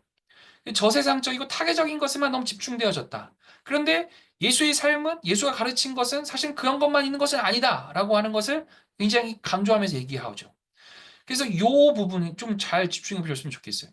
유대적이며 중세적인 교회적 형 이상학적 그리스도가 아니라, 그러니까 우리가 상상하고 꿈꾸고 뭐 이런 그리스도에게만 집중되어진 것이 아니라 민중 사이에 실제적인 우리와 함께 살고 계시고 우리와 함께 늘 함께 하시는 그 민중 사이에 민중을 위하여 생활하신 위대한 인격자 예수였다라고 하는 부분을 다시 한번 강조하고 있죠. 그래서 이러한 인식 가운데 예수처럼 살아가는 것이 무엇이냐라고 하는 것을 놓고 실천을 하며 살아갔었던 모습이 있어요. 어, 그, 요 부분 말고 여기에서는 안 나오는데 여러분 혹시 아세요? 여기 부분에 이전에 혹시 아까 이제 말씀드렸었던 부분이 있는데 그 1937년에 부산으로 가시죠. 성장 목사님. 그죠? 가서 뭐 해요? 뭐 만드는지 아세요? 성빈학사 만들죠. 아시죠? 이 성빈학사에 갔었던 한 세 가지 사역들이 있어요. 세 가지 사역이 있는데 첫 번째 사역은 문서 선교 사역을 많이 합니다. 요 선교 사역 되게 많이 하세요. 이것도 계속 하시고 두 번째는 저걸 해요. 부산이잖아요. 부산이면 어디랑 가깝죠? 해외? 일본. 일본으로 넘어가기 전에 사람들이 부산에서 머무르고 가야 된단 말이죠. 그런데 보통 일본으로 넘어가는 사람들이 고국을 떠나는 일본으로 가면서 고국을 떠나는 사람들이 그리 좋은 상황으로 인해서 떠나가는 사람들이 아니었죠. 거의 대체로 아니었습니다. 그래서 이 사람들을 위해서 고국을 떠나서 안 들었었네. 고국을 떠나서 일본으로 넘어가는 사람들을 위해서 쉽게 말해서 숙소를 제공합니다. 무료 숙소를 제공해요. 그래서 이곳에서 마지막으로 고국의 어떤 나라와 민족을 다시 한번 생각할 수 있게끔 그리고 그 사랑을 어, 사- 느낄 수 있게끔 제공해주는 숙소, 어떻게 보면 어떤 여관, 어떤 이런 것들도 많이 제공을 하는 것이 이제 성빈학사의 하나의 역할이었습니다. 그리고 또 마지막 하나가 여러분 잘 아시다시피 그 성빈학사의 맨 마지막은 하나 그 아세요 뭔지? 정말로 힘들고 어려웠던 고난받는 그 노동자들, 고난받고 힘들어하는 노동자들의 숙소를 또한 제공하는 역할도 이 성빈학사에서 굉장히 많이 역할들을 하죠. 그러니까 이러한 것들이 실제적으로 목사님들이 실제로 했었던 역할들이 여기서 이제 나타나는 거거든요. 자, 그래서 넘어가면 요거는 다시 지우고, 네. 자, 그래서 마지막 이제 사회참여 형성의 또 다른 한 부분은 뭐냐면, 이제 송창 목사님이 이 부분은 이제 뭐냐면, 자기가 쓴 박사학위 논문이에요. 자기가 쓴 박사학위 논문, 송창근 목사님이 쓴 박사학위 논문 4장에 이런 글이 있어요. 바울에 있어 믿음이란 예수 그리스도 혹은 하나님과의 영적인 교제이다 라고 이제 해석해요. 그런데 어떻게 믿음에 의한 구원에 참여할 수 있는가? 구원은 한마디로 도덕적 회복 혹은 새로운 삶이다라고 규정합니다. 사람들은 그 위대한 우주 안에서 자신들을 감동시키며 또 자신들의 영혼의 비밀스러운 부분에서 자기의 존재를 증거하는 그 위대한 우주적 영과 교제한다. 자, 무슨 말인지 잘 모르죠? 그죠? 중요한 건 바울의 믿음. 그러니까 송창고생이 바울 신학 갖고 이제 박사학위 논문을 썼는데 바울 신학에서 나타나는 그 믿음이라고 하는 건 예수 그리스도 또는 하나님과의 영적인 교제가 바울이 바라봤던 믿음이다라고 설명을 하는 거예요. 그러니까 그 믿음에 그러면 어떻게 우리가 참여할 수 있느냐? 그 실질적인 부분이 뭐냐? 그것은 바로 우리의 구원이라고 하는 것은 결국은 변화다. 도덕적 회복이 이루어지는 변화다. 새로운 삶으로 나타나는 변화다라고 하는 것으로 송창호 선생님이 봤다는 거예요. 그래서 그것이 어떻게 되어지냐? 어떤 변화가 나타나고 어떤 도덕적 회복이 되어져야 되느냐? 이거는 세상에서 학대받는 사람들과 가난한 사람들에게 복음을 전하는 것이었다. 그가 이해한 구원에 이르는 길은 도덕적 회복과 새로운 삶으로 나아가는 것이었다. 송창근 목사의 신학적 사상과 태도는 결코 현실 도피적이며 피안의 세계만 강조하지 않는다. 송창근 목사는 철저히 현실 속에서 현실의 문제를 파악하고 그 대안을 신학적으로 풀어보려고 굉장히 애썼다로 정리할 수 있을 것 같아요. 우리 한신에서 가르치셨던 우리 선생님 분 중에 이제 주재용 박사님이 계신데요. 교회에서 한국 기독교 사학자 중에 굉장히 저명하신 주재용 박사님이 송창근 목사님 대해서 다음과 같이 평가합니다. 뭐라고 얘기하냐면 그는 송창근 목사님은 단지 지식을 위하여 학문을 하지 않았다. 그는 단지 개교회를 목회하려고 목사가 되지 않았다. 그에게는 항상 민족이 있었다. 그리하여 그의 신학을 여러 가지로 설명할 수 있겠지만 그 중심에는 항상 민족 교회가 있었다로 이제 평가했어요. 저는 여기 100% 동의합니다. 그래서 여기까지 이제 말씀을 드리고 요거를 공유를 조금 마칠게요. 얘는 손을 왜 들고 있죠? 저는 자꾸 손 내리기 됐다. 자, 정리만 잠깐만 3분만 정리할게요. 송창근 목사님은 저는 민족 목회자라고 정리한 거예요. 송창근 목사님의 삶과 여러 가지 많은 것들을 다 비교 검토해보고 뭐 이런 것을 단편적으로 바라본 다른 선배 그 학문을 공부한 사람들의 많은 평가들이 있었어요. 그런데 그것만으로 놓고 보기에는 송창근 목사님을 평가하기에는 부족한 거예요. 신학 교육자의 모습도 반드시 있었어요. 그리고 영성가로서의 성빈 영성, 그리고 청빈 영성을 계승해서 성빈 영성으로 증거했었던 그의 모습도 분명히 있었어요. 그리고 민족주의자로서의 옥투쟁을 하면서 살아갔었던 모습도 있었어요. 그런데 이것들이 파편되어져 있음을 저는 발견했고, 이것을 종합해서 바라볼 때, 비로소 영성이 제대로 드러날 수 있음을 저는 이제 본 거죠. 그것이 또한 필립 쉘드레이크가 얘기하는 역사 속에서 드러나는 영성이라고 하는 그 주장과 어떻게 보면 맞닿아 있다고 생각을 합니다. 거기에 이제 그 틀거리를 저도 쓴 거니까요. 예, 그런 식으로 봤을 때 송창근 목사님에서 드러났었던 이 세 가지를 종합해서 이야기를 하면 한 단어로 민족 목회자다라고 규정할 수 있다는 거예요. 그 근거가 뭐냐? 그가 행했었던 신학 교육이라고 한 것도 궁극적인 목적은 신학 교육을 통해서 좋은 목회자 길러내고 좋은 성도 길러내고 좋은 교회 만들어내려고 했었던 그 궁극적인 이유라고 하는 건 결국은 뭐냐? 민족 구원 해방이라는 거죠. 그리고 좀 더 나아가서 그 민족이, 이 민족이, 이 나라와 이 민족이 정말 하나님 나라 맛보게 되어지는 그 꿈을 꿨었다는 거죠. 그리고 그러한 목표를 지향하면서 그 신학 교육자로서 열심히 하려고 했으나 현실이 녹록지 않았습니다. 아니, 조선신학원의 꿈을 다 꿨어요. 다 해놨어요. 내가 다 할 수 있어요. 그런데 강단에 제대로 서보지도 못했어요. 신학이 정말 그걸 제대로 할 수 없었던 상황이었어요. 그렇죠? 그래도 그는 포기하지 않고 자신이 할 수 있는 일을 해 나가죠. 그게 뭐였습니까? 결국에는 어, 자신이 현장 교회에서 교회를 맡아서 내가 지금 학교에서 학생들을 기르지 못한다면 성도들을 기르면 되지 않겠어?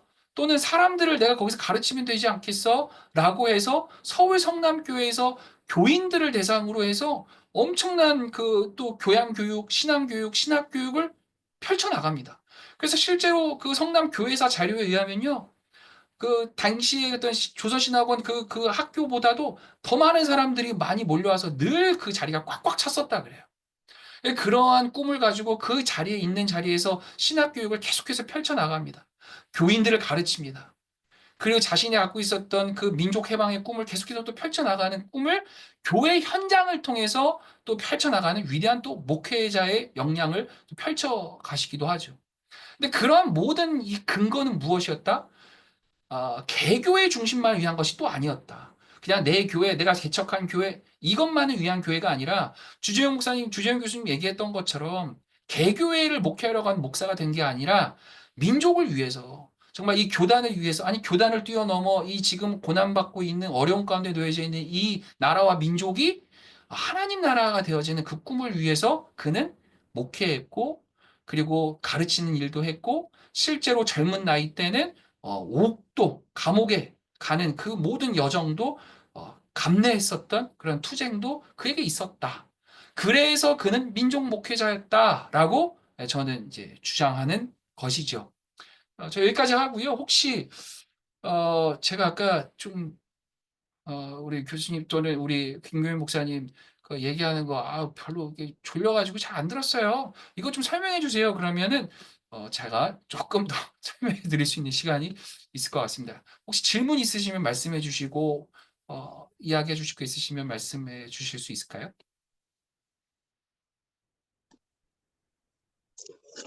저 여쭤보고 싶은 게 아까 잠시 빼뜨린 부분이 있잖아요. 37년 이후에 이분이 일제 앞잡이처럼 음, 그렇게 그려진 그 어떤 이유? 그것은 어디에 있나요? 네, 그 설명드리겠습니다. 음, 친일 인명사전에 근거하면 세 음, 가지 정도를 이제 말씀을 드릴 수 있어요. 첫 번째는 송창근 목사님이 38년 이후에 수양동호회 사건으로 이제 뭐 옥에 갇혔다가 나왔다가 뭐 이렇게 하면서 30 다시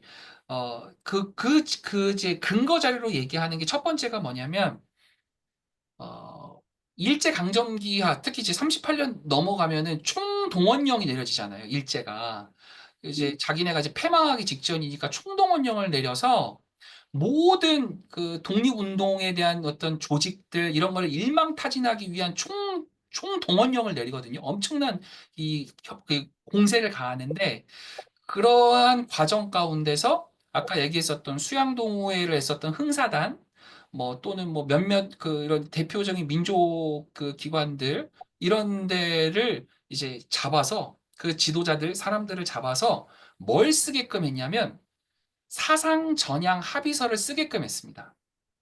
음, 그래서 송창근 목사님과 그리고 우리가 지금 현존하는 근거 자료에 의하면 흥사단의 수양동호회 함께 한 멤버였었던 이광수 아시죠?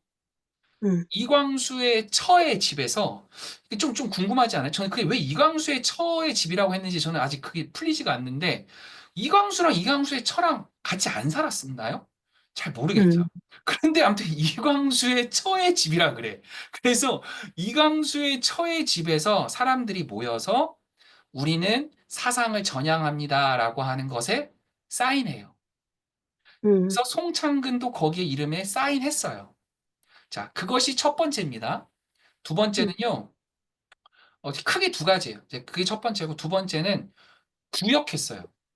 부역한 건 음, 뭐냐면 총동원령이 내려졌을 때 교회 종탑 또는 뭐 전투기를 만들어야 되니까 교회에서 헌금 헌납들 뭐 교회 종들 떼다가 갖다 붙이고 집에 있는 거 뭐 금붙이들 뭐 이런 철붙이들 다 갖고 와 막 이렇게 했었을 때 교회들이 굉장히 앞장서서 다 걷어가지고 막 갖다 주고 막 했었어요.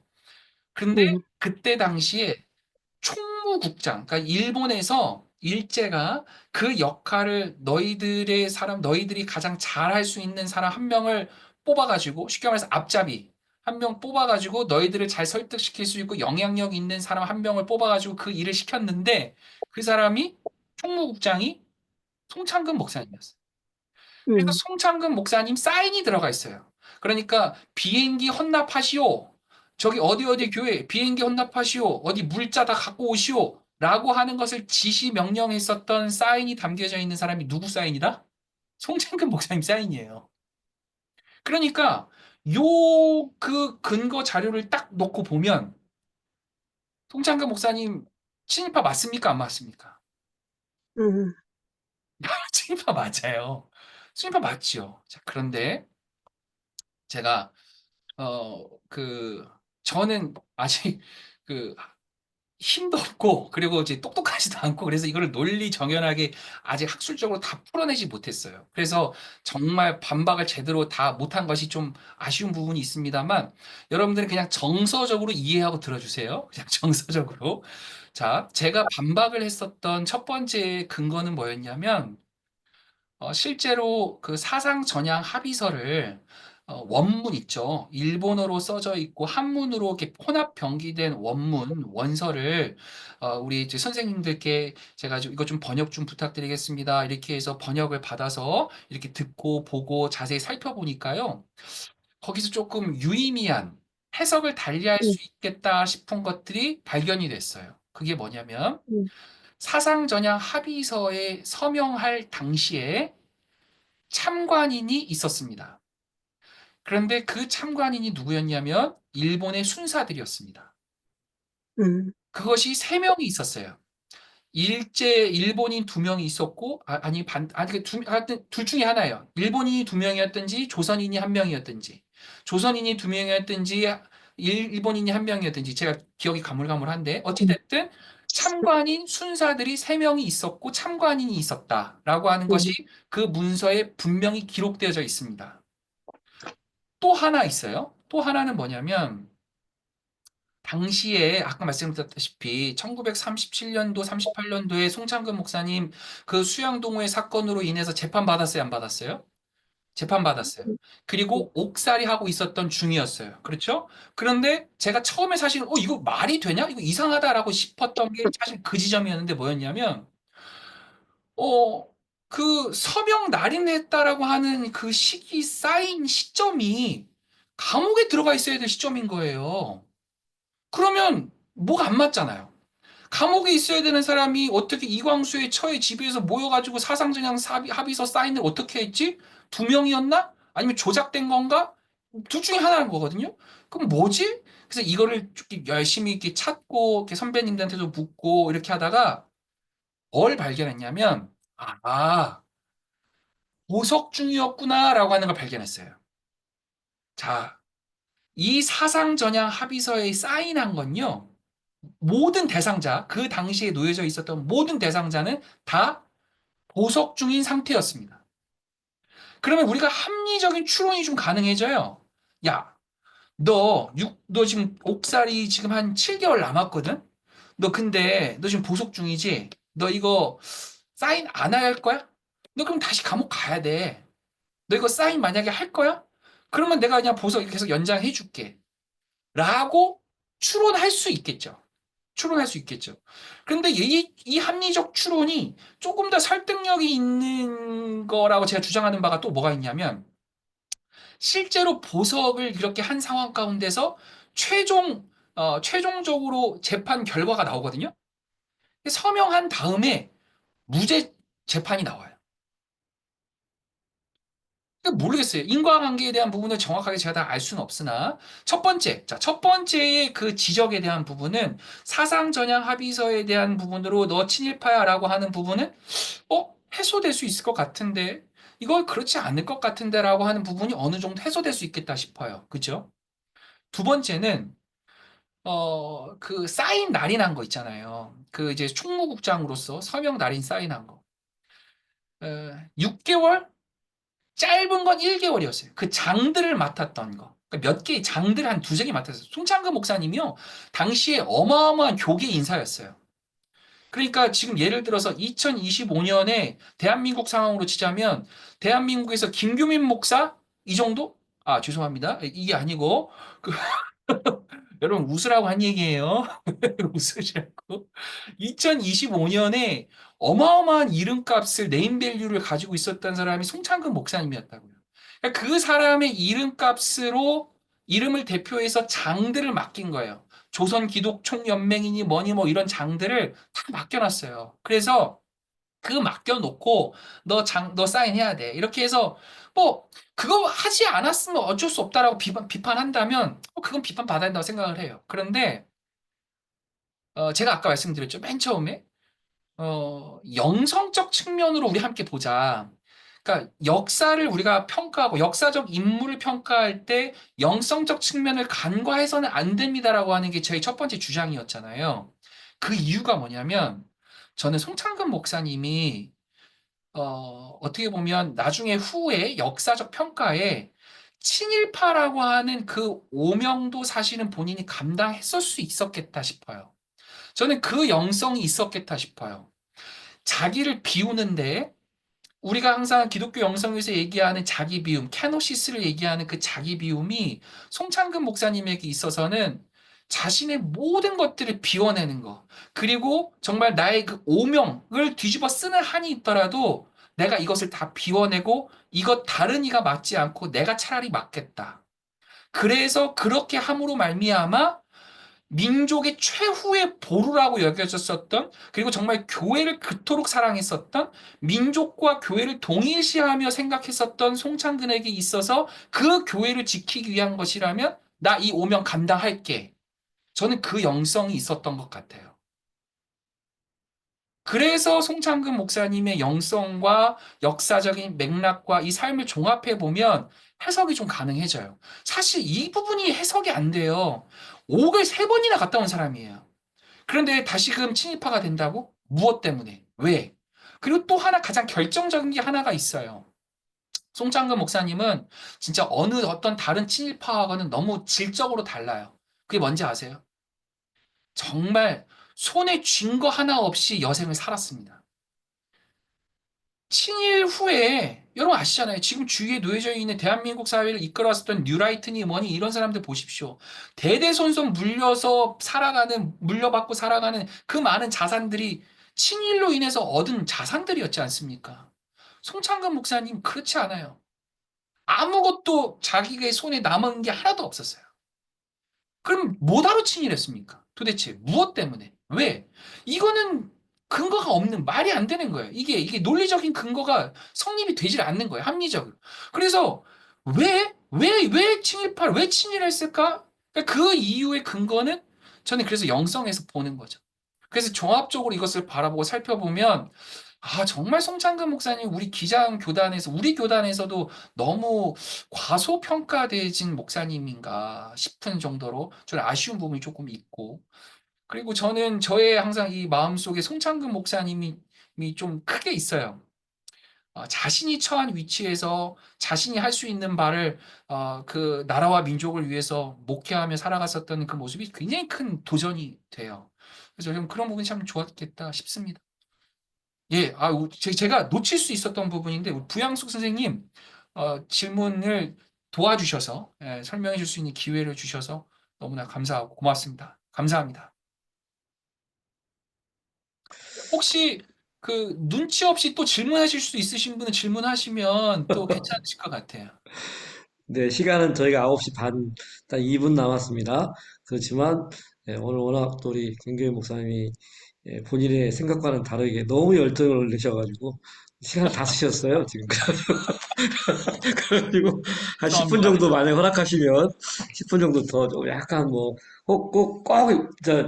저기, 이게 만나기 어려우신 분입니다. 그래서 꼭 이게 질문을 하고 확인하고 싶으신 내용 있으시면 또, 한 10분 정도 활용을 해서 잠깐 또 나눠주셔도 좋고요. 또 뭐, 못하시는 질문들은 저희 또, 지난번처럼 김규현 목사님 제가 부탁드려서 이메일 같은 거 받아가지고 공유해 드릴 테니까 또 개인적으로 또 더 궁금한 점 있으면 연락하셔가지고 또 같이 나눠주셔도 좋을 것 같고요. 네. 뭐 질문 있으시면 더 해주시죠.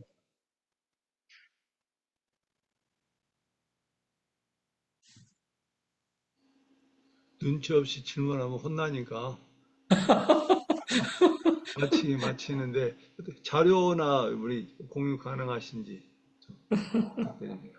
네, 저를 지도해 주신 교수님들이 계시는데요. 지금 이 자리에 김윤규 교수님도 계시고, 그리고 네. 나연기 교수님 계시고, 여러 우리 또 교수님 선배님들 계시는데, 제가 배운 게 하나 있습니다. 한신에서 배울 때, 공부하는 건, 어, 너가 정말 덤으로 배운 거, 덤으로 더 많은 것으로 나눌 수 있어야 된다. 이렇게 가르쳐 주셔서, 제가 이거 부족하지만 혹시 필요하신 게 있으시면 다 나눠드리도록 하겠습니다.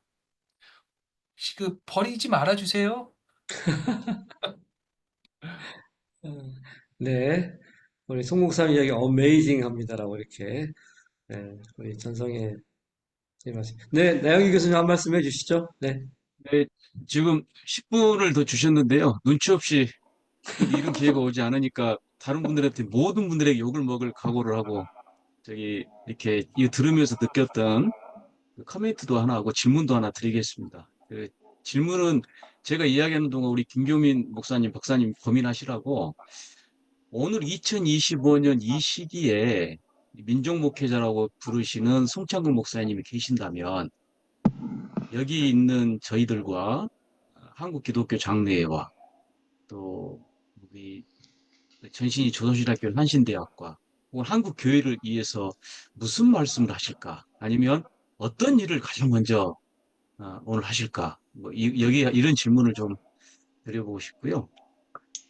저는 아까 그 친일 문제에 있어서 우리 김교민 목사님 논문 쓸 때 굉장히 이야기를 많이 나눴는데 제가 이런 이야기 했던 거 좀 나누고 싶습니다. 같이 이것 한번 공유했었는데 친일 인명사전에 올라간 수많은 그 사람들과 송창근 목사님 비교했을 때 송창근 목사님이 너무나 억울한 지점이 하나 있다. 이제 그게 뭐냐면 거기 올라가신 그 정도 급의 사람들 치고 그 친일을 하고 나서 얻은 이익이 아무것도 없으세요.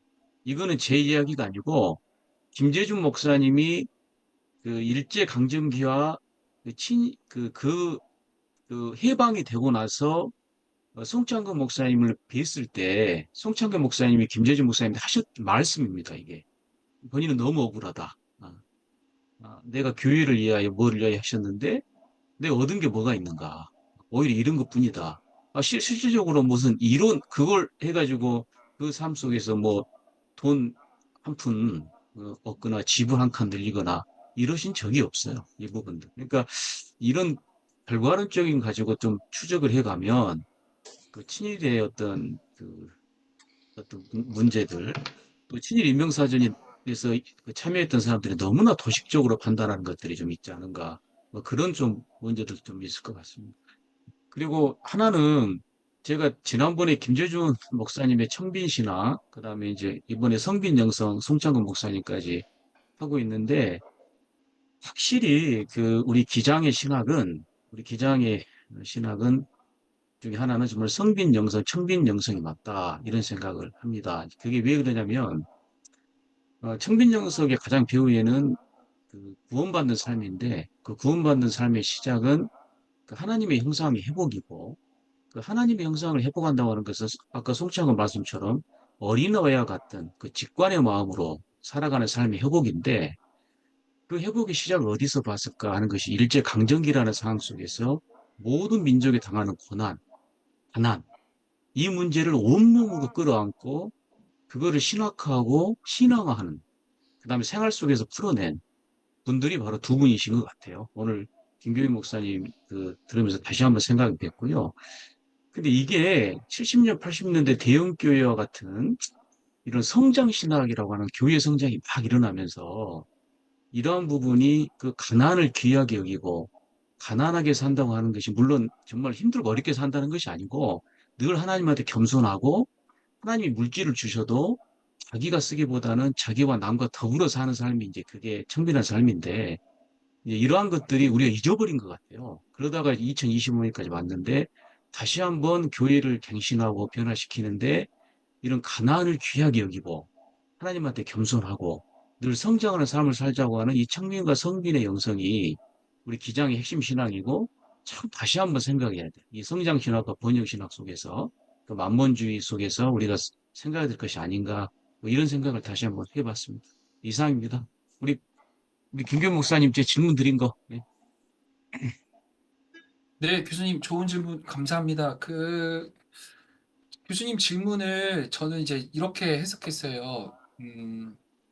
송창근 목사님이 살아계신다면 만약에 김규민 목사 너는 이렇게 했으면 좋겠어라고 하는 걸로 저는 이제 이해를 했습니다. 그래서 저는 이런 이야기가 들려졌어요. 제가 지금 물론 이제 전임 이제 담임 목회를 하고 있어서 그럴 수 있겠다 싶지만 교회를 참 교회답게 목회를 잘 했으면 좋겠다라고 하는 것으로 저는 들리거든요. 무슨 말이냐면 송창근 목사님이 갖고 있었던 성빈 영성의 어떤 그 핵심, 그 기저의 가장 핵심은 그리스도의 본받음, 따름, 그러니까 비워냄과 예수의 채움과 그리고 그것에 대한 따름에 대한 그 모든 확장으로서 그 실천들이 다 이렇게 제공이 되어졌다라고 저는 생각을 하는데 그러한 실천의 맥락에서 송창근 목사님은 가장 치열하게 삶을 어쨌든 살고 했었던 그 현장이 교회였잖아요, 교회. 그리고 그 교회가 최후의 본인의 그 신앙 여정에서의 정말 그 민족에서의 보루라고 여겨졌었던 그 장소였기 때문에 저는 우리 그 만약에 저와 같은 목회를 하고 있는 목사들에게 있어서 그 목사를 정말 우리에게 주어진 그 목양지, 그 교회라고 하는 것을 민족 목회지로 여기고 교인들 잘 섬기고 잘 가르치고 잘 안내하라고 하는 그 음성이 저에게는 저는 있었겠다 싶습니다. 그 우리 교수님께 기대된 말씀이 답변이 아니었을 거라 싶습니다만. 네, 감사합니다. 어, 오늘 두 번째 시간으로 바로 송창근 목사님의 삶과 영성에 대해서 우리 김규희 목사님 그동안 공부해 오시고 또 목회 현장에서도 계속 그런 고민하시고 좀 나누고 싶었던 이야기 좀 부족하지만 좀 좀 저희 도 짧은 시간 안에 저희들이 좀 이렇게 하느라고 많이 좀 아쉬움이 있지만 그래도 어쨌든 좀 저희가 맛을 본 것 같아서 고맙고 감사하고요. 말씀드린 것처럼 좀 이후에 좀 더 부족한 부분은 또 우리 김규희 목사님이 아낌없이 나눠진다고 하셨으니까 더 잘해서 나눠주시고 좋겠습니다. 예, 어쨌든 들으면 들을수록 저희 우리 그런 김재준 목사님이나 또 장호 목사님이나 오늘 말씀해 주신 온전한 영성, 그러니까 정말 하나님과의 깊은 영적인 교제와 체험이 있었고, 또 굉장히 건강하고 세계적인 신학을 또 하셨었고, 또 자기가 맡은 목회 현장이든 사회 현실에 굉장히 투철하게 실천하는 그 영성과 신학과 실천이 그 몸과 마음과 손발이 같이 어우러지는 전인적인 영성과 삶을 사셨던 게 저희 기장의 전통이 아닌가 싶고, 이 기장의 전통은 또 우리 한국 교회가 정말 본받아야 될 그냥 모범적인 전통이 아닌가 이런 생각을 좀 다시 해보게 되어지는 그런 시간이 아직 같습니다. 또 다음에 하여튼 너무 감사하고요. 수고하신 우리 김교인 목사님께 박수 한번 보내주시기 바랍니다. 고맙습니다. 네, 세 번째 다음번에는 우리 김은교 교수님 또 와주셨는데 다음번에는 네 우리 갑자기 제가 너무 흥분해서 좀 생각이 안 나가지고. 네. 교수님, 김윤규 네네. 교수님, 네네네. 김윤규 교수님. 예. 이준표 목사님, 거지 이준표 목사님, 목사님의 삶과 영성에 대해서 또 현장 목회자이시고 또 나름대로 본인의 어떤 영성을 좀 보여주셨던 또 우리 기장의 중요하신 기자님이신데 또 그분의 삶과 영성에 대해서 함께 같이 배우는 시간 갖도록 하겠습니다. 네, 오늘 이야기 오늘 저희 마치면서 잠시 좀 오늘 들었던 이야기들 또 마음에 울림이 있었던 내용들 마음에 품고 잠시 침묵으로 저희 잠깐 기도하고 마치도록 하겠습니다.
네, 밤늦게까지 수고 많으셨고, 네, 한 주간 또 잘 보내시고 다음 주에도 뵙도록 하겠습니다. 감사합니다.